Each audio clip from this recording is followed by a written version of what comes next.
అందరికీ praise lord. August 9th ఈరోజు దేవుని వాగ్దానము. నేను నీకు ఆరోగ్యము కలుగజేసేదను, నీ గాయములను మాన్పెదను. ఇరిమ్యా 30:17 ఎన్నో సంవత్సరాలుగా అనారోగ్యంతో బాధపడుతూ ఎంతోమంది వైద్యులను సంప్రదించిన వ్యాధి నుండి విడుదల లేదే అని బాధపడుతున్నావా? పరిశుద్ధ గ్రంథంలో 12 సంవత్సరాల నుండి రక్తస్రావముతో బాధపడుతూ అనేక మంది వైద్యుల చేత ఎన్నో తిప్పల పడిన ఒక స్త్రీ గురించి రాయబడి ఉంది.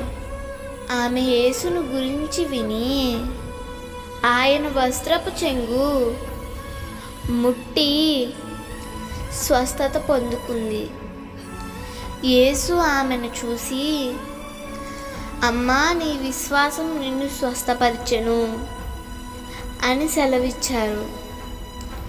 ఈరోజు నీవు ఎంత పెద్ద వ్యాధితో ఉన్నా, అది శరీర సంబంధమైనదైనా ఆత్మ సంబంధమైనది అయినా, నీవు యేసయ్య మాట విని నీ హృదయంలోకి ఆయనను చేర్చుకొని ఆయన యందు విశ్వాసం ఉంచినట్లయితే నీకు తప్పకుండా సంపూర్ణమైన ఆరోగ్యం కలుగుతుంది.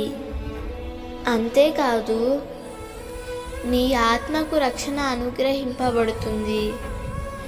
దేవుడు ఈ వాగ్దానము నీ జీవితంలో నిశ్చయముగా నెరవేర్చునుగాక. ఆమేన్. ఈ వాగ్దానం మీకు దీవెనగా ఉన్నట్లయితే తప్పకుండా మీ బంధువులకు, స్నేహితులకు షేర్ చేయండి, లైక్ చేయండి, ఆమేన్ అని కామెంట్ చేయండి. ప్రభు పనిలో పాలుభాగస్తులు కండి.